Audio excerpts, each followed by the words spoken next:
Giuliani. The 22-member Arab League is meeting in Tunisia this weekend to discuss Iraq, the Israeli-Palestinian conflict, and political reform in the Middle East. Here's the opening plenary session with statements by Arab leaders, including Palestinian Leader Yasser Arafat. This is about an hour, 10 minutes.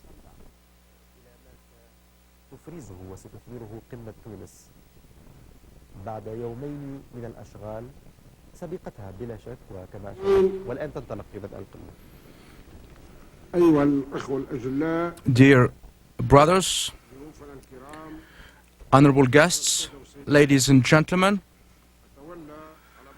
it is my honor to preside the Arab League Summit and to gavel in its 16th edition.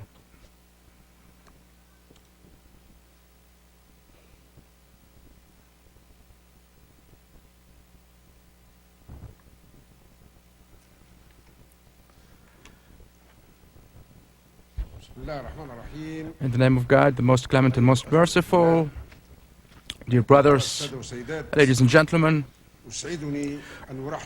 I am pleased to welcome you all to Tunis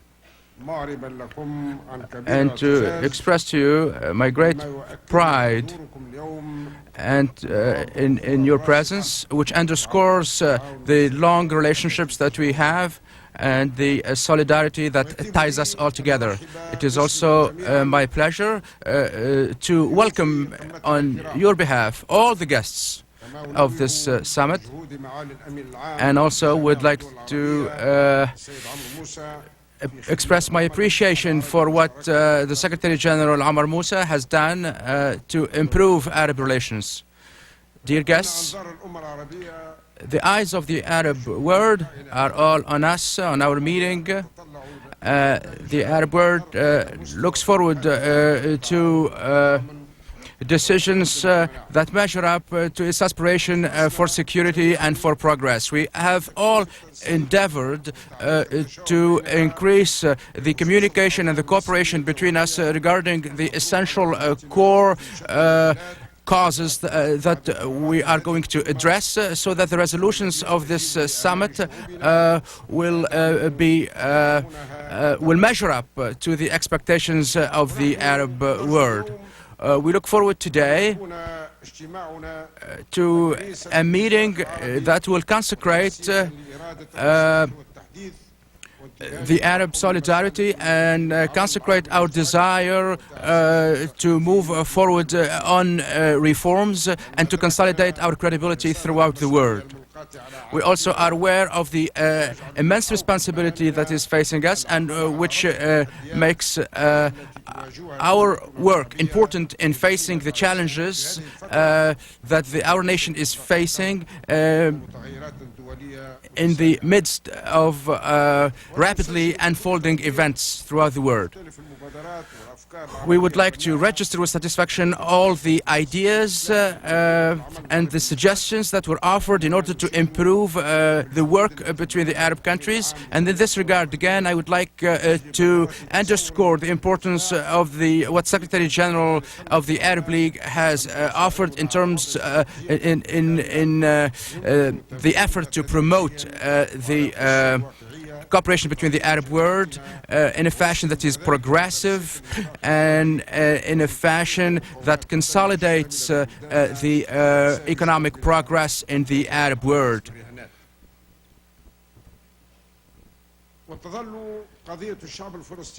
The Palestinian issue continues to be our most important cause. It is a source of great concern for us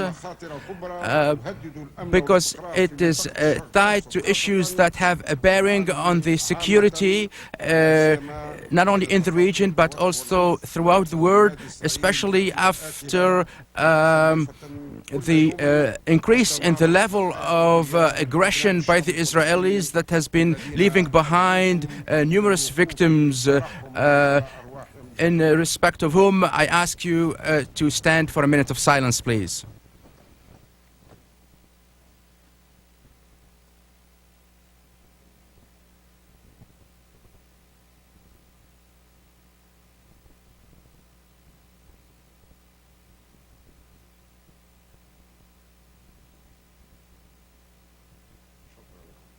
Thank you all.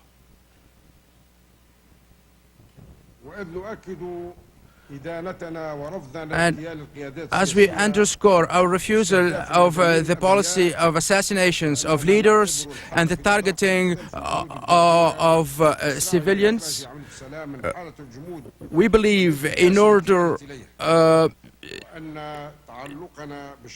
that it is extremely important to stick to international legitimacy in order to get out of the current crisis, and that is more needed today than anywhere else at any other time in the past. We think we should do this through our effort at the United Nations and other important international organizations, and make sure they bring to bear all their influence in order to implement the roadmap and to bring about a lasting, fair and comprehensive solution. We would like to reiterate a call to these parties in order to accelerate providing a security for the Palestinian people and to stop erecting the wall, and also to help condemn the policy of the fait accompli in order to allow the Palestinian people to recover its legitimate national rights and to build its own country and provide peace for all the peoples of the region. Building a new era of peace in the Middle East also requires and is predicated on the recovering of Syria and Lebanon of all their territories. And in this regard, we also would like to stress the importance of Iraq recovering its sovereignty as soon as possible. And we hope that these steps will take place within respect for the dignity of the Iraqi people and within efforts to safeguard its territorial integrity, so that it can recover its sovereignty and take control of its destiny. Ladies and gentlemen, we are very eager to consecrate the principles of international human rights. We also respect the Arab Charter of Human Rights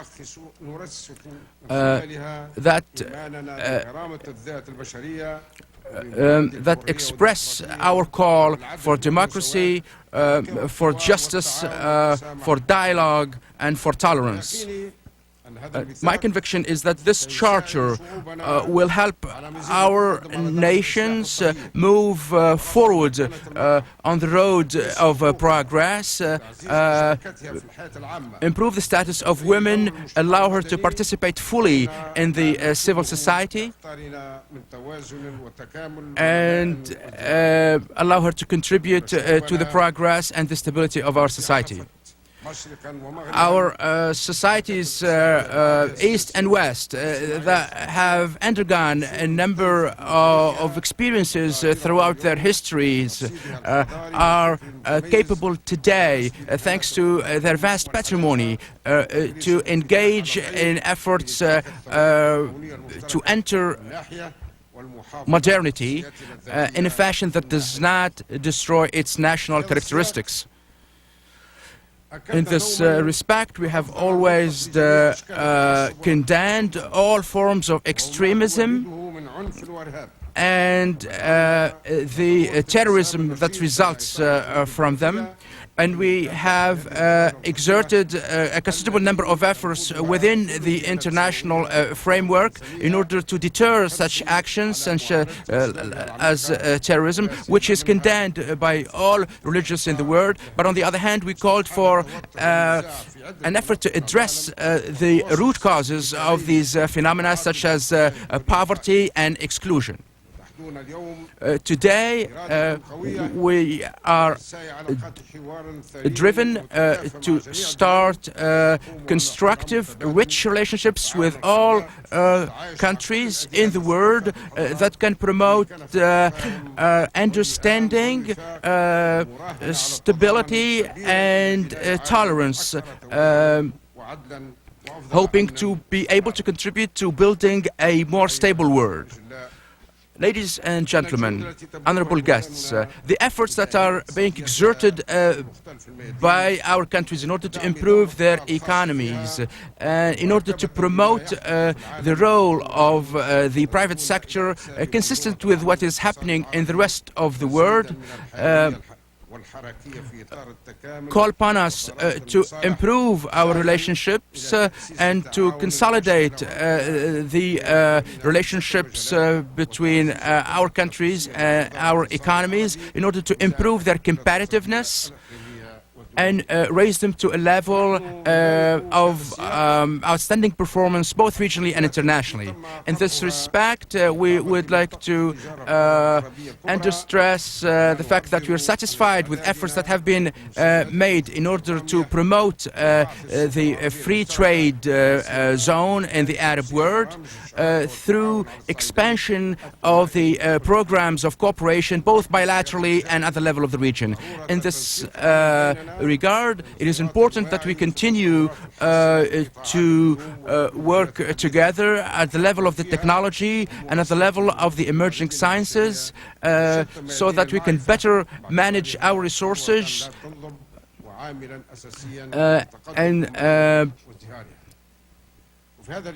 in this regard also, we certainly hope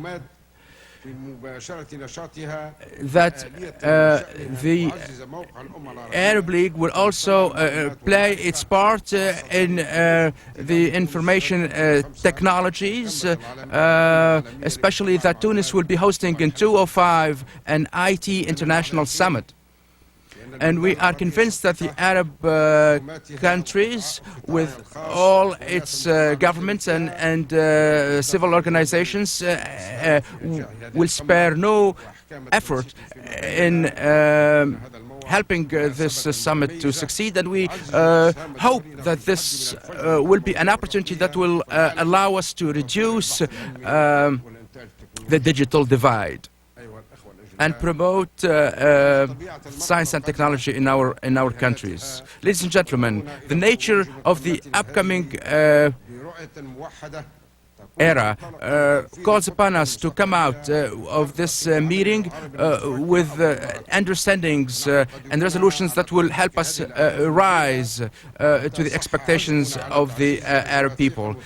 We should be able to realize that and achieve that so long as our solidarity continues to promote our credibility throughout the world and throughout our peoples. We would like to renew our welcome to you. We wish you a nice stay here, and we ask God to help us reach our noble goals. Thank you very much for your presence.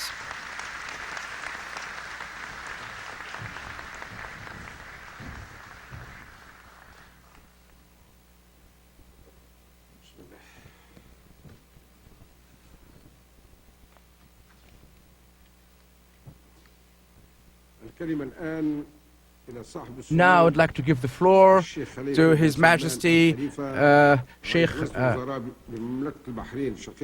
Khalifa, Premier of Bahrain, who will speak on behalf of the King of Bahrain and President of the 15th session of the summit, and who couldn't make it today, unfortunately.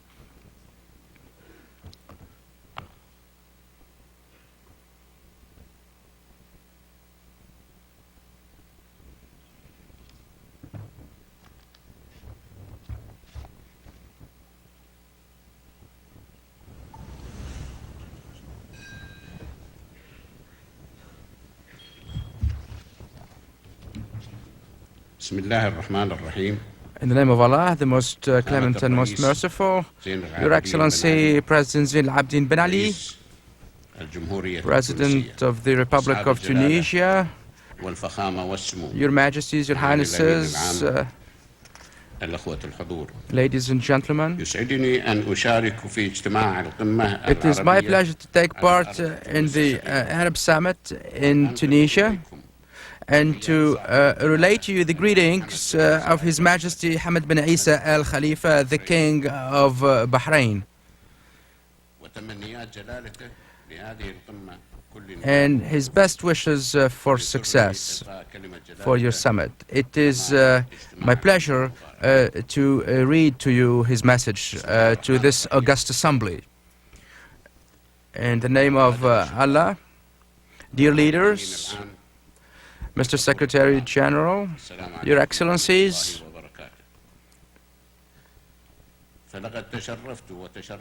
I was honored, and Bahrain was honored, to assume the presidency of the summit in its last edition, and today we are pleased to meet again in Tunis in the midst of the Grand Maghreb to begin a new edition at the highest level of our Arab cooperation. We also would like to formally ask His Excellency President Ben Ali to take over formally the presidency, and we wish you all success in dealing with the momentous issues that we have to address. And we'd like also to submit to you the final report of the follow-up commission of last year. And as much as we were happy with this responsibility, we became aware of the need to empower this organization through a more modern system, through fresher ideas, through more effective mechanisms that would allow us to follow modernity and follow the events around the world. This league is for us a force of moderation and a force of responsible policies. It is also a testimony to Arab solidarity that we should continue to be committed to the League and to its work. And all the recommendations and the new ideas that were offered by a number of participants are a confirmation of this decision. And the spirit of reform that is rising out of the League is also symptomatic of a desire on the Arab parties to engage in responsible reforms, and also indicates their ability to deal confidently with the international community in order to move forward the movement of reform in the Middle East and peace in the Middle East. For there is no way to promote the peace at the expense of people's freedom, such as the Palestinian people, for whom the time has come to achieve its rights and to have its own nation with Jerusalem as its capital. The time has also come to withdraw from the Lebanese and from the Syrian lands. We ask all parties to seize the historic opportunities embodied in the initiative of His Majesty, our elder brother, Prince Abdullah ibn Abdulaziz Al Saud, and which has become the de facto Arab initiative since the Beirut summit. Similarly, we believe that achieving a common victory for Iraq is predicated on the ability of the Arab countries and the world indeed to look beyond the occupation and into cooperating with Iraq in order to pull him back into the arena of the Arab cooperation for the best of the Iraqi people. Especially that the Iraq now seems to be moving towards a rather dangerous course. Let us be clear. This nation is bent on peace, wants justice, and condemns injustice and extremism, and wants to contribute and continue to contribute to this civilization, to human civilization. May God help us all, and may God oversee our success. Thank you.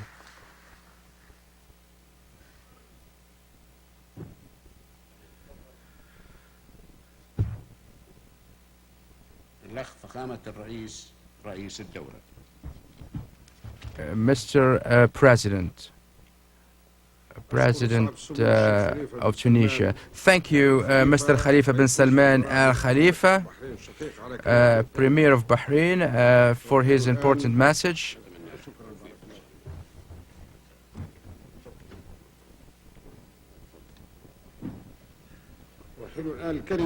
Now I'd like to give the floor to His Excellency Amar Moussa, Secretary General of the League of Arab States. Mr. President Zine Abdin Ben Ali, Arab leaders, Your Majesties, ladies and gentlemen, we've waited for a long time for this meeting, and the Arab nation, which is going through a period of anger and frustration, is pinning its hopes on a common Arab position that thwarts the present dangers and faces its challenges and releases the potential of its boys and girls who are aspiring to a future of democracy, freedom and progress, social and economic. Organizing this meeting in this unprecedented historical juncture sends a clear message in which there is an Arab insistence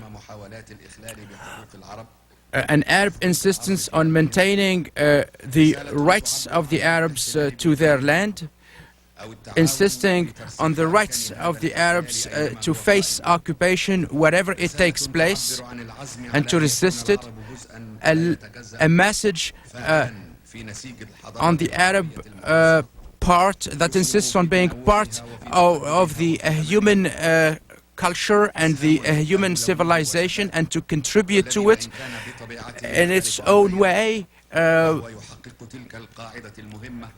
This message belies the essential rule that's been ignored by those who says the world is coming to an end, or those who insist on extremism.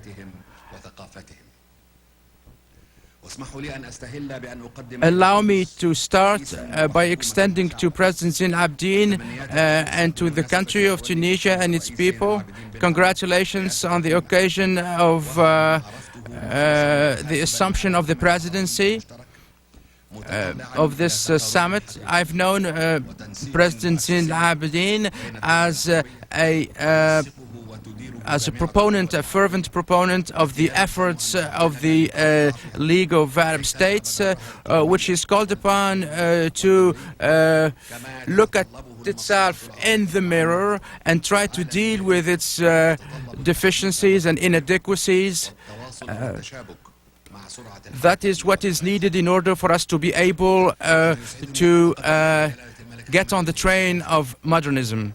I would like also to address His Majesty King of Bahrain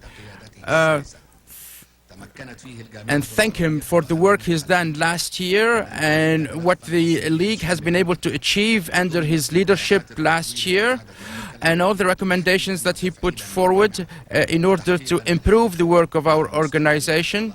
And in order to move more forward and to bring the Arab citizen closer to modernity.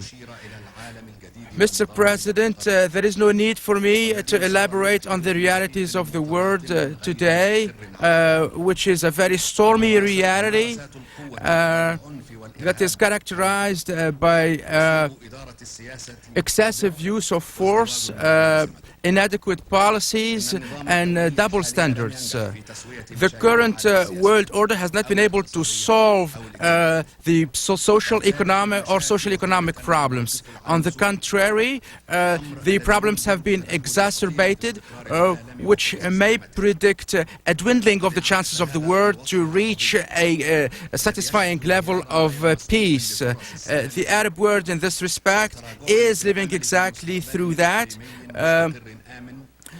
There is a dwindling of the chances to see peace and security in the foreseeable future in this world. Whether at the level of the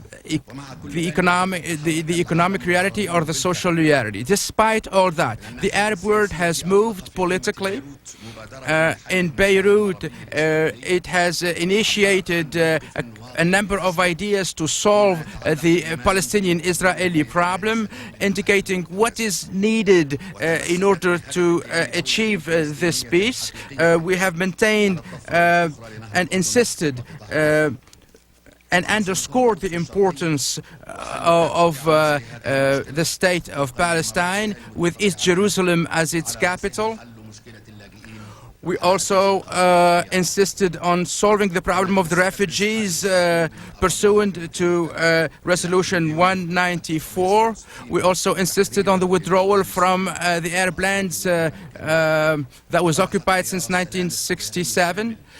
But we have opted for a comprehensive peace, provided Israel respects and its obligations under this plan. We followed the evolution of the situation in Iraq with considerable concern.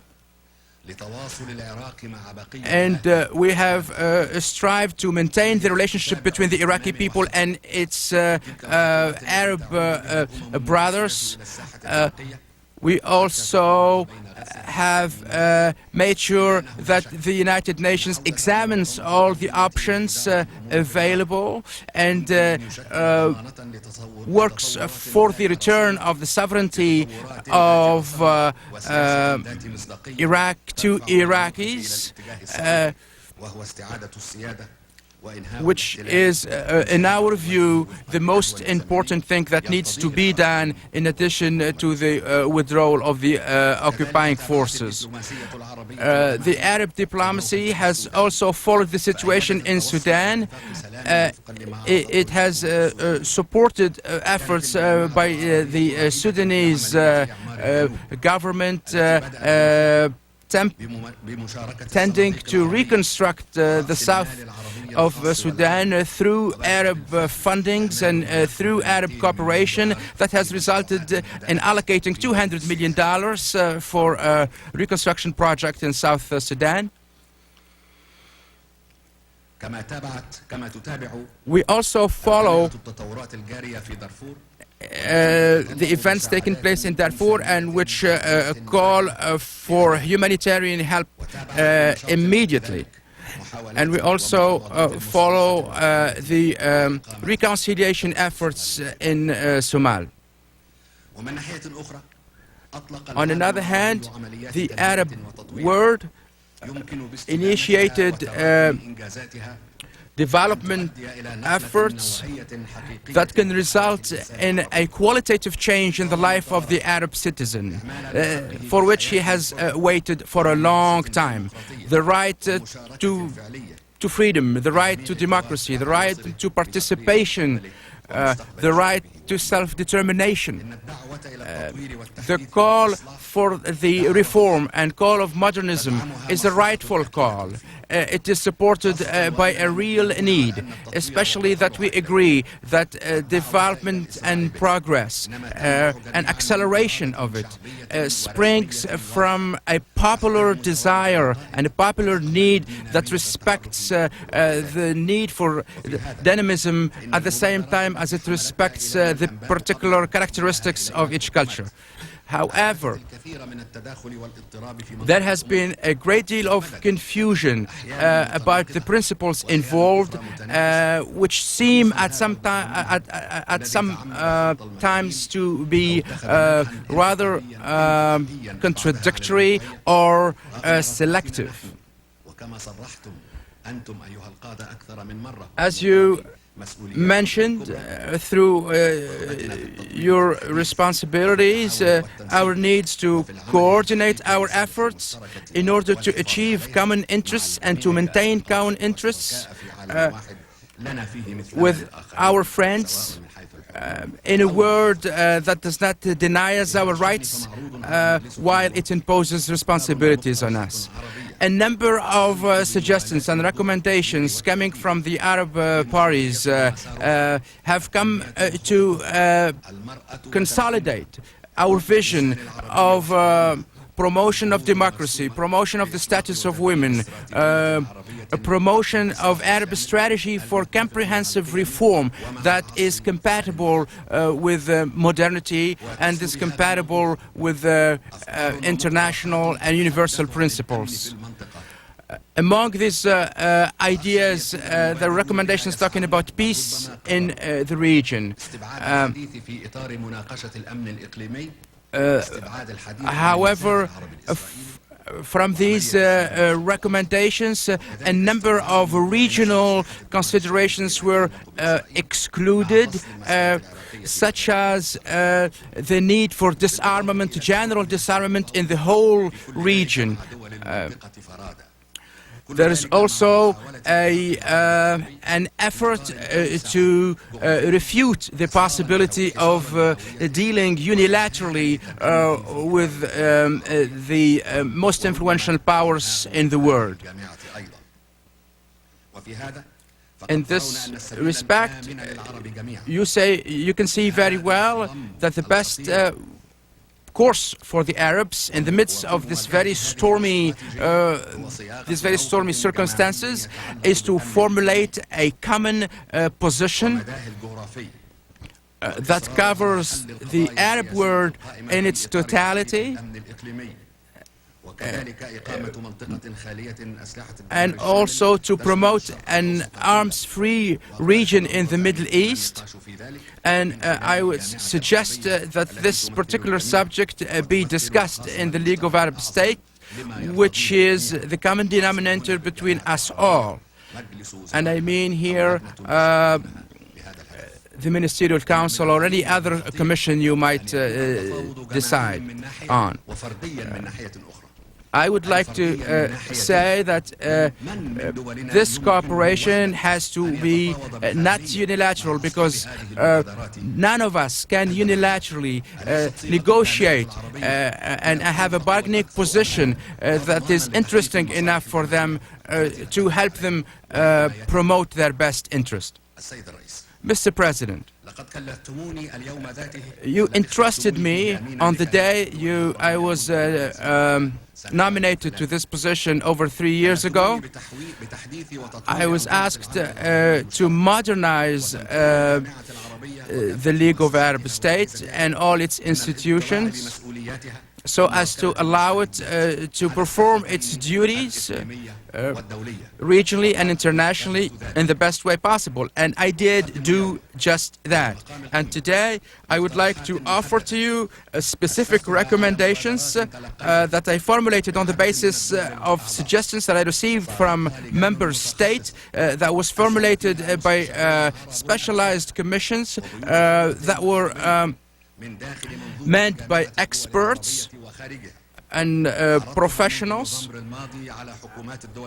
I have relayed these recommendations to all the member states, and they are 9, including a consultative council, an Arab tribunal, a Security Council, Arab Security Council, an Economic and Social Council, an Arab Development Bank that will allow us to promote free trade and to promote the private sector, in addition to the social and economic councils. I also suggested a body that would allow for civil organizations to play an active part. In addition to that, I have called for a system of voting in the Arab League that should be binding for all members. Also, a mechanism to implement compliance, and in a fashion that is compatible with what is used in other organizations in the world, either regional or international. And finally, a council of scholars and intellectuals from the Arab world that would discuss the main burning issues that the Arab world is facing today, and which would face and thwart and belie the accusations that the Arabs are backwards. We hope that these recommendations will be taken seriously, and we hope that in our next edition that will take place in next March in Algeria, a follow-up will take place. Mr. President, the League of Arab States has been subject to a lot of criticism. Some of the criticism is rightful because it springs from objective motivations that want to improve our performance. Some other criticism, however, is calling for the dissolution of the League of Arab States as if it were the cause behind our predicament today.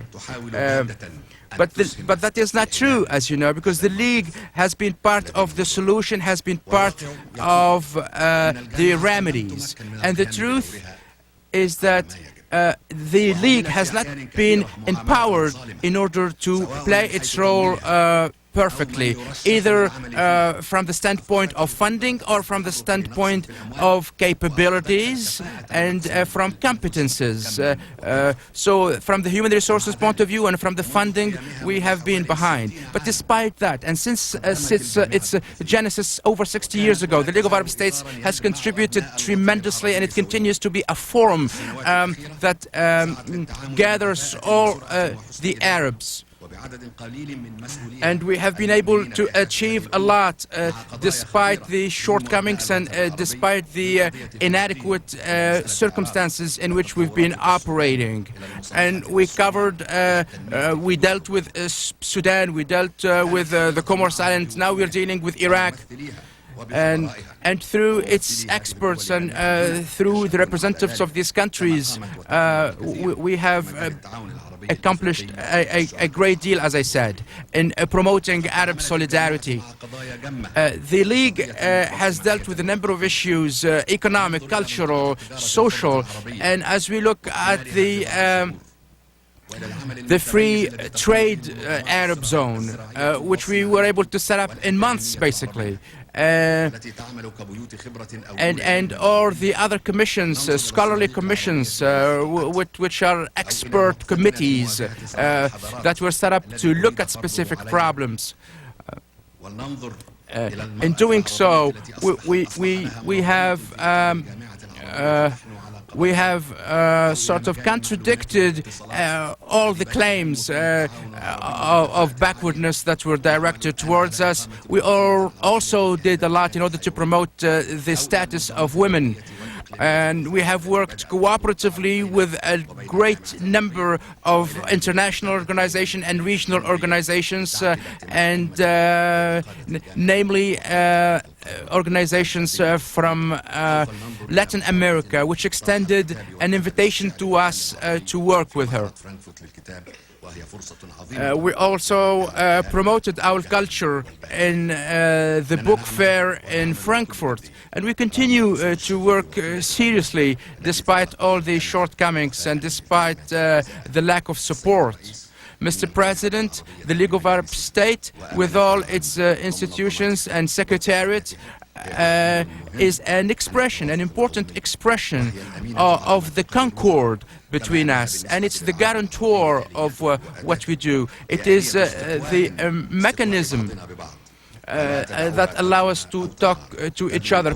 So let us not let it collapse and fade away.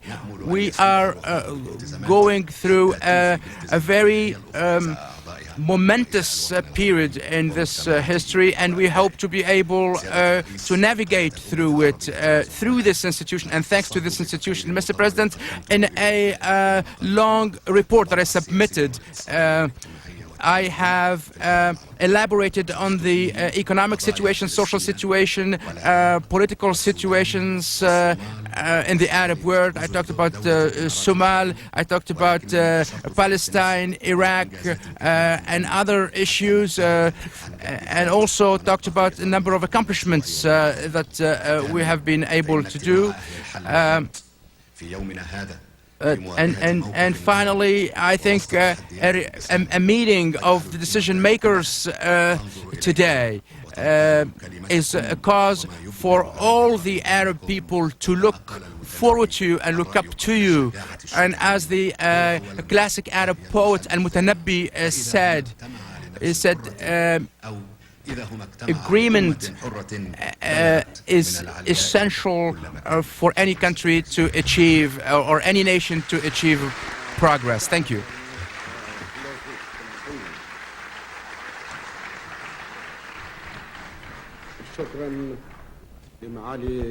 Thank you, Your Excellency, Secretary General Amr Moussa, for this substantive message. And now I invite you to listen to the message of Mr. Arafat.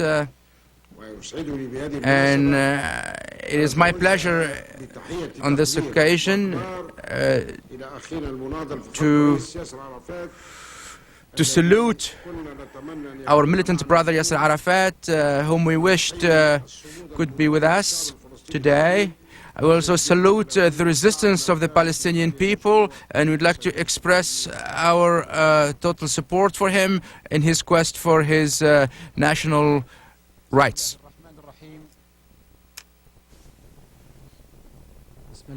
In the name of Allah, the most clement and most merciful, and who tells us, I shall strengthen those who were enfeebled on earth and turn them into empowered leaders and heirs.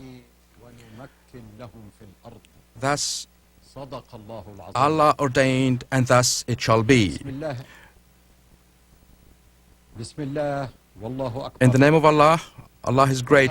Your Excellency, President Zain al-Abidin, the shining beacon of the Arabs and President of the Arab Summit, Your Majesties, Your Excellencies, distinguished Arab leaders, allow me at the outset to express my gratitude to His Majesty, our brother King Hamad bin Isa Al Khalifa, for chairing the previous Arab Summit, and congratulate the brother, President Zain al-Abidin, the beacon of the Arabs, on his decision to host this summit, this Arab summit in Tunis, and wish you all the success in this mission, important mission, in these critical conditions we face and challenges we face as an Arab nation.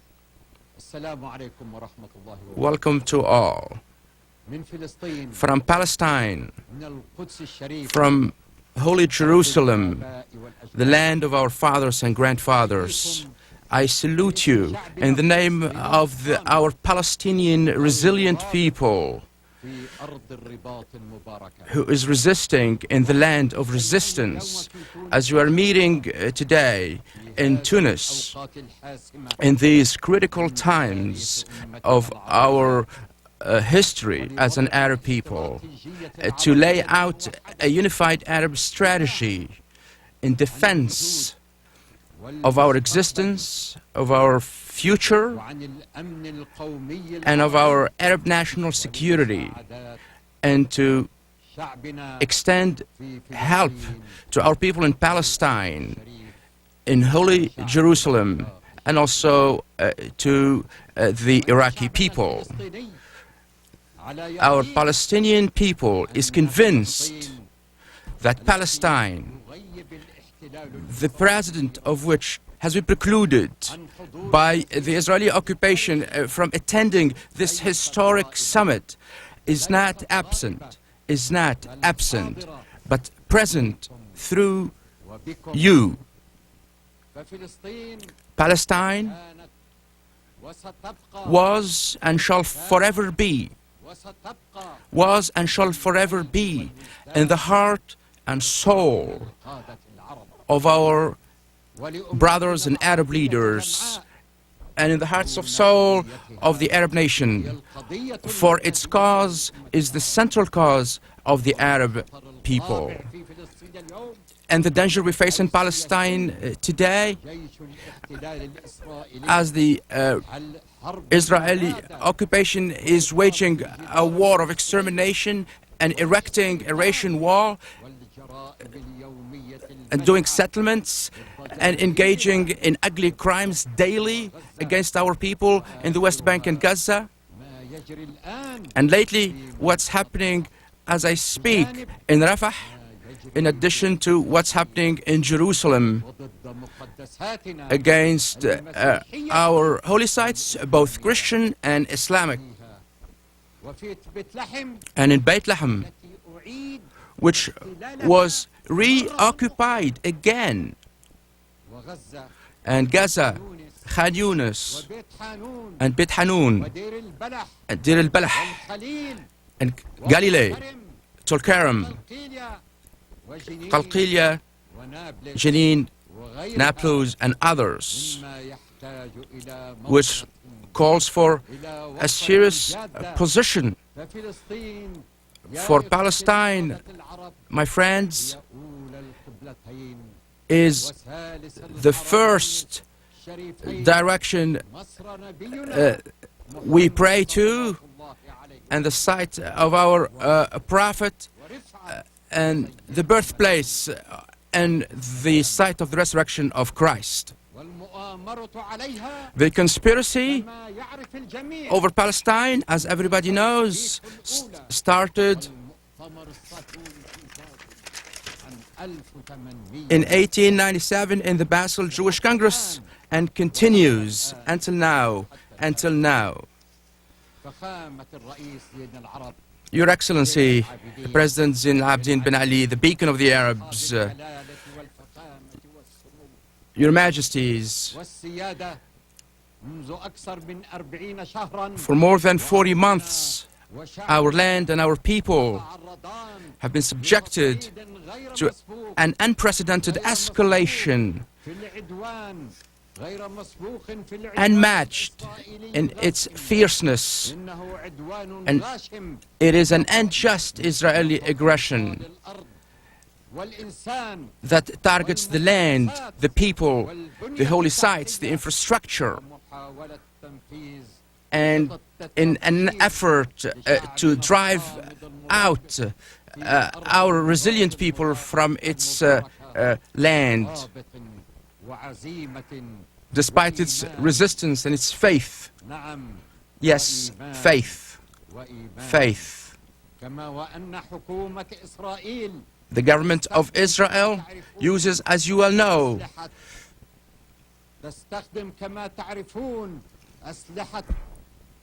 all manner of heavy weapons, including internationally prohibited weapons, internationally prohibited weapons, such as uranium-based weapons and prohibited gases and others. It is waging an open war and a military escalation that is unjust against the Palestinian people. What happened in the last few days in the city of Rafah can be considered among the ugliest crimes in recent history, and in violation of every divine principle, humanitarian principle and moral principles, given the number of victims and injured that fell among our people, children, women, men.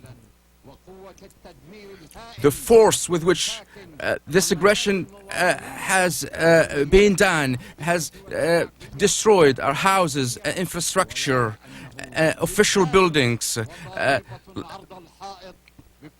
was like an earthquake that ignored all international rules and international decisions and international resolution, including Security Council Resolution 1540, and ignored the international condemnation.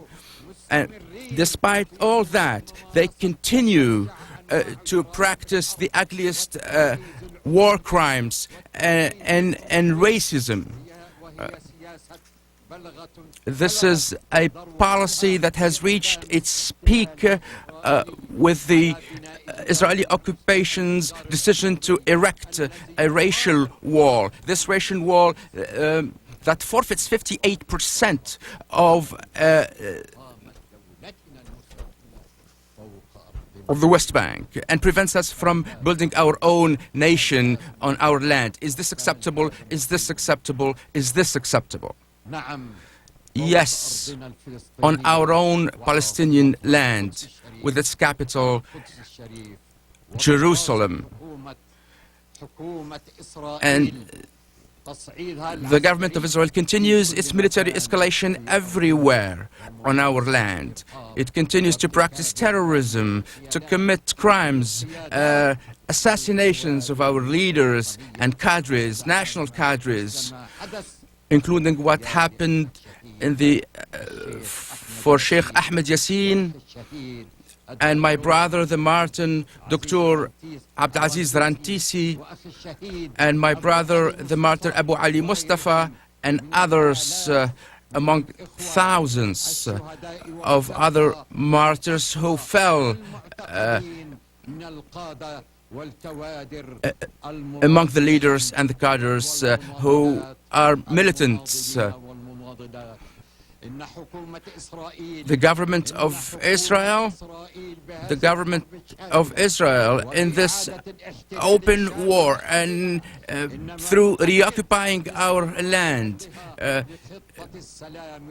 indicates that it refuses the peace plan proposed by the Arabs and the international agreements that it signed, including 242, 338, 354, 252, 1397, 1515, 1544, and 197.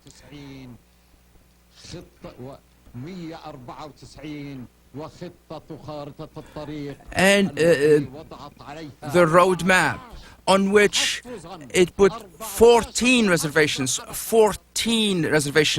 in order to get it out of its substance and to delay the work of the quartet in order to advance the peace mission, because this Israeli government is not interested in peace,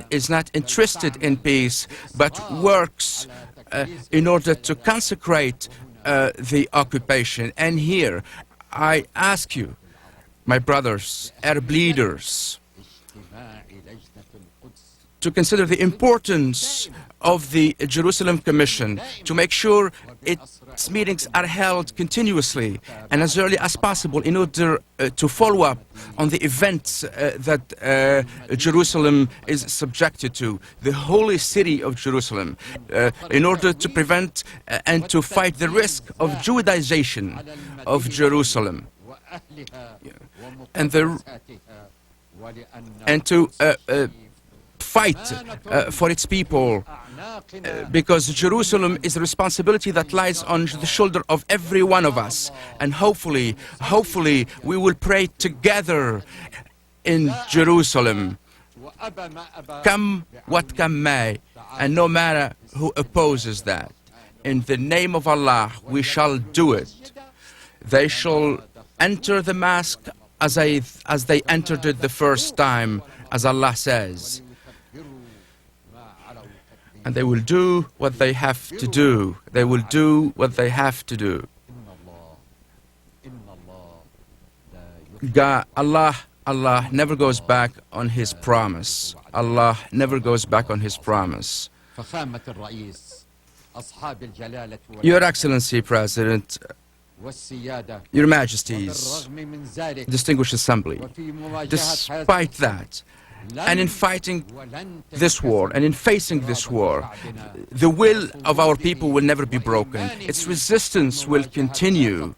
Its conviction in the need to face this all-out war and all its crimes against our people, the draining of our land, the closing of our plants, the continuing destruction of our infrastructure, of our economy,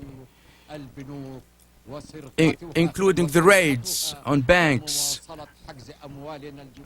the forfeiting of our resources for more than 40 months, as you know. We are facing this aggression and just aggression. This does not shake our conviction in our right to independence and freedom. And here comes the importance of an international action in order to bring to bear pressure on this Israeli government in order to stop its aggression and its occupation of our land and our people, and the return to the peace of the courage, to the peace of the courageous, and the Saudi initiative of peace, the Arab Saudi initiative, the roadmap, and all the good efforts that were exerted internationally and on the Arab level, from the Quartet, from our Arab leaders, all of them, especially our neighbors in Egypt, Saudi Arabia, and Jordan.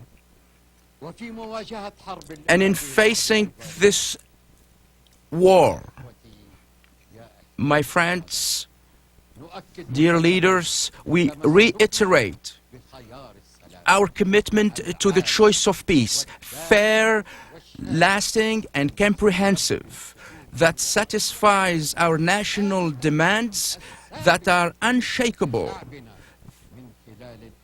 through the total withdrawal of the Israeli forces from the lands, the Palestinian lands and the Arab lands occupied since 1967, including the Golan Heights and south of Lebanon, in order to found an independent Palestinian state with Jerusalem as its capital. Jerusalem, and found a just settlement to the return of the refugees on the basis of the International Resolution 194 and the Arab Peace Initiative. We reassert before you our refusal, absolute refusal, to the targeting of civilians, whether they are Palestinians or Israelis, because that runs counter to our principles, to our morals, and our humanitarian fight our faiths that refuse terrorism, and we have affirmed our acceptance of all initiatives that were offered by the international community, from Oslo to Sharm el-Sheikh to Camp David, Wye River and Taba, and the recommendations of the Mitchell Commissions and the understanding of tenants, and our agreement and our acceptance of the roadmap, which was consecrated by the International Quartet and the Security Council that aims at implementing the vision of President Bush in founding a Palestinian state next to the Israelis. Your Excellencies, Majesties, distinguished Assembly, here before you in this Arab Summit, I declare here before you, to you and to the world, that we are committed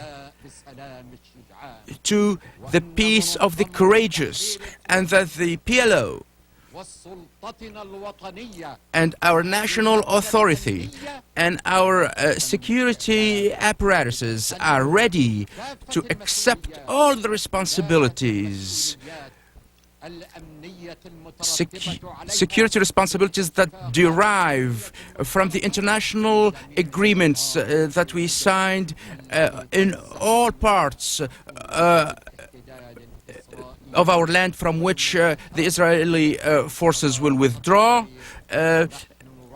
pursuant to the implementation of the roadmap, and we welcome an Arab or international mechanism in order to supervise the implementation of this mission with the Israelis and an international force for the protection of our people.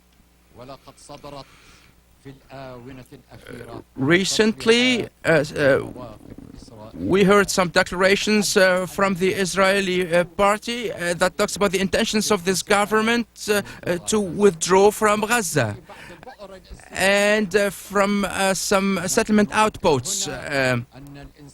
But we insist here that Israeli withdrawal, according to all agreements from Oslo all the way down, must include the Gaza Strip,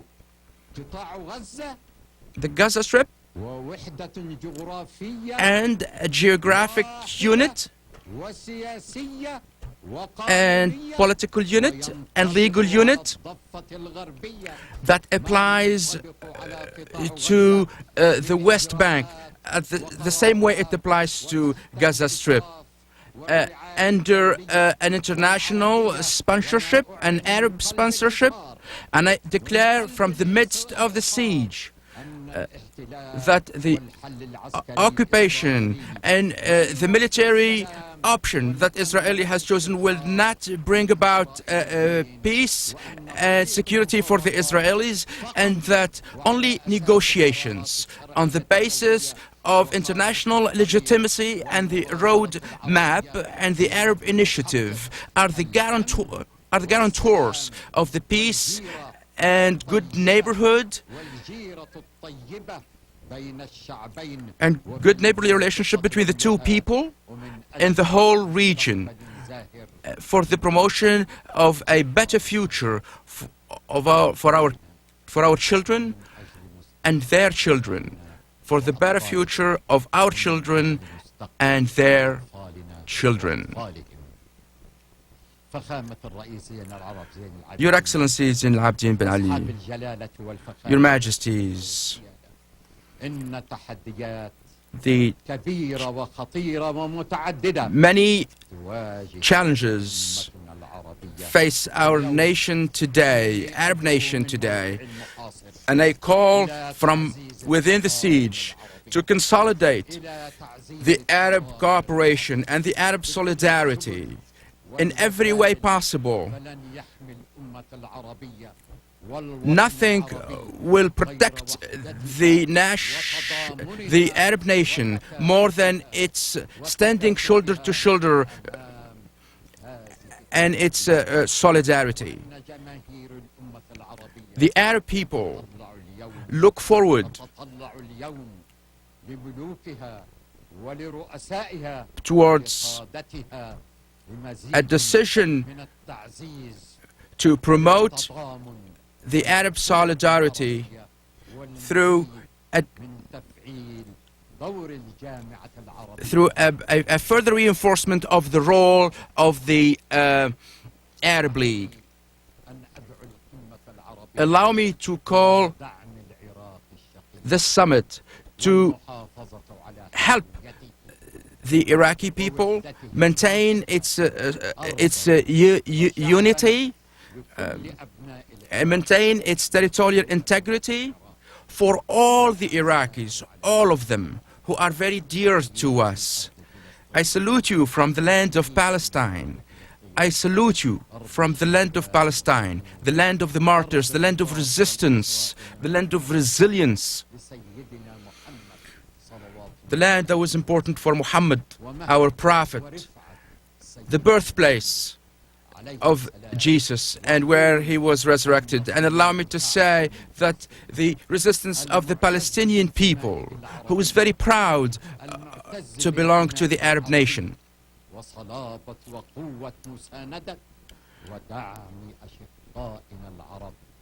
I reiterate the importance of your help to us, to the Palestinian people, which is helping us continue to resist and to defend our holy sites and our land, holy sites, Christian and Islamic.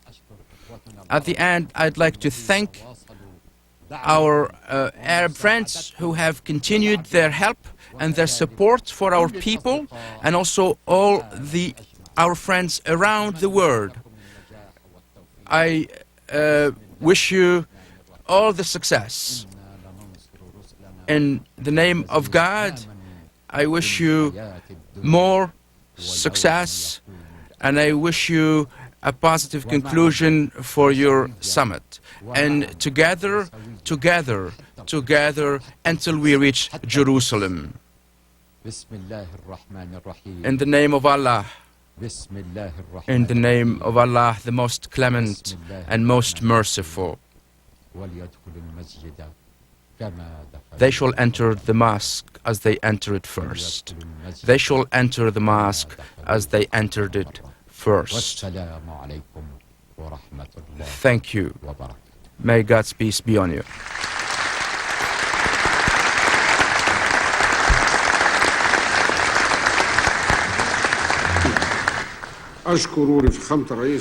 Thank you, President Arafat, for his important message, and we reiterate our support for the just Palestinian cause and our standing by the Palestinian people in his just struggle.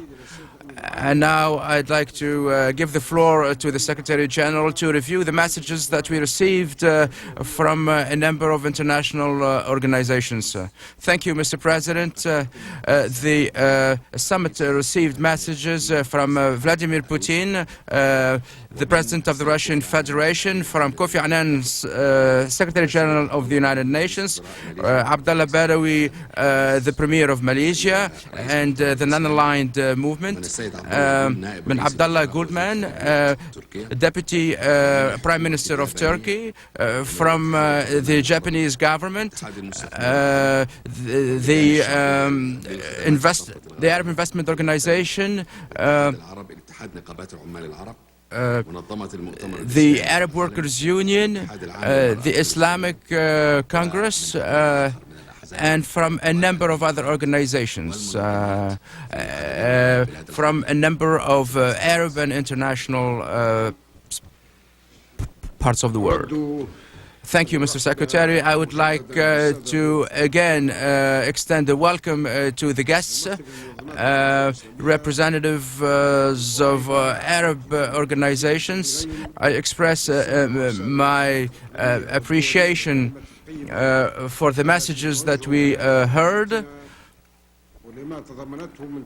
and to the importance these substantive messages have for the reinforcement of Arab cooperation. And we urge the distribution of these messages to all delegations. I would like to reiterate again my thanks for following the proceedings, and I would adjourn our meeting until 5, at which time we will sit in closed sessions. And now I will invite everybody to go down to the lobby to take a picture. Thank you.